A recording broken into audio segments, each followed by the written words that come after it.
Hello, more on those stories in a moment, but we are just hearing of a loud explosion that's been heard near the airport in Kabul. The cause of the blast still unclear at this stage. These are the latest pictures from there.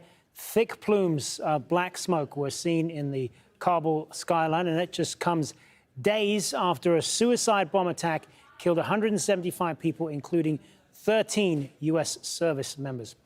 Well, Charles Stratford is live for us in Kabul. So, Charles, what more are we hearing? Well, what we know so far is very little. We began hearing reports of an explosion in that area about 15 or 20 minutes ago. It was reported initially as being a rocket attack or a rocket landing on a house outside the perimeter fence of the airport. We can in no way confirm this, but certainly there seems to have been some sort of explosion in an area beyond the fence north of the airport. Now, this area has been some of the most congested of all the areas, all the gates around the airport in recent days. It is obviously a worrying sign when we've had these alerts made throughout the day, initially reported, or threats reported by the US president saying that he expected that it was likely there could be an attack within the next 24 to 36 hours. That was last night. The situation is very tense around the airport. We know that security has been stepped up by the Taliban that are supposed to be securing that area around the perimeter fence. But yes, pictures of plumes of smoke from some sort of explosion beyond the perimeter fence to the north of the airport. All right, for the moment, Charles Stratford live for us there in Kabul.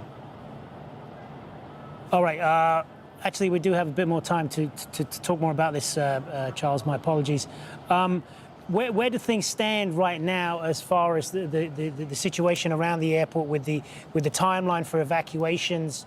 The U.S. announcing that it would be on Tuesday, and how that is progressing at the moment. Well, we know that the flights are becoming less and less. There's been very little sort of air activity that we've noticed. We're not hearing the planes that we've heard throughout recent days. We know that there haven't been as many taking off or indeed landing. We're very much in the final stages of this massive evacuation program that has now lasted 2 weeks. However, we understand and we've seen that people are still trying to get onto flights. We understand now that the only people being allowed on have to be on sanctioned buses, and their names have to have been forwarded to the authorities beyond the Taliban control line.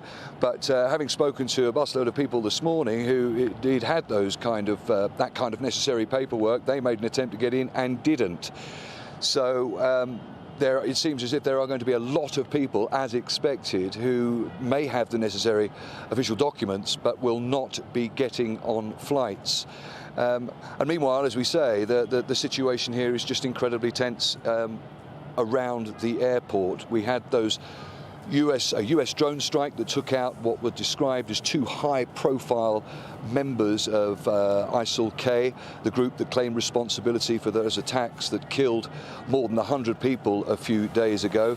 Interestingly, the Taliban condemned those attacks as saying that there needed to be more coordination, said that they weren't consulted by the US before that strike took place.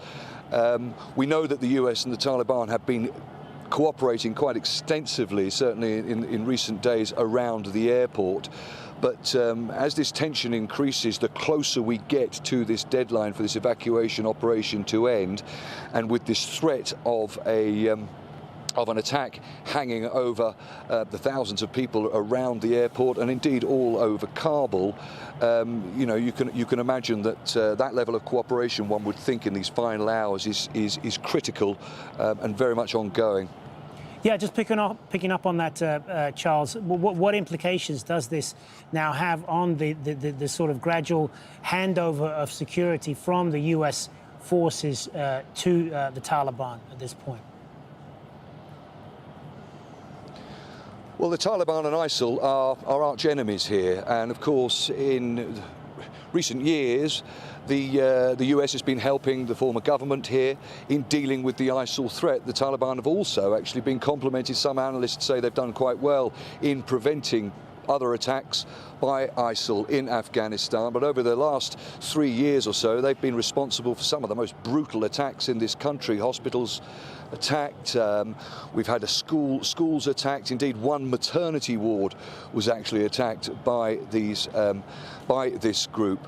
So it's going to be very interesting to see what level of cooperation continues between the US and the Taliban in facing the ISIL threat after the evacuation is over. Of course, it is in both parties' interests that ISIL is stopped, because not only do they pose a huge threat to Afghanistan, but a considerable threat to countries in the wider region and indeed around the world.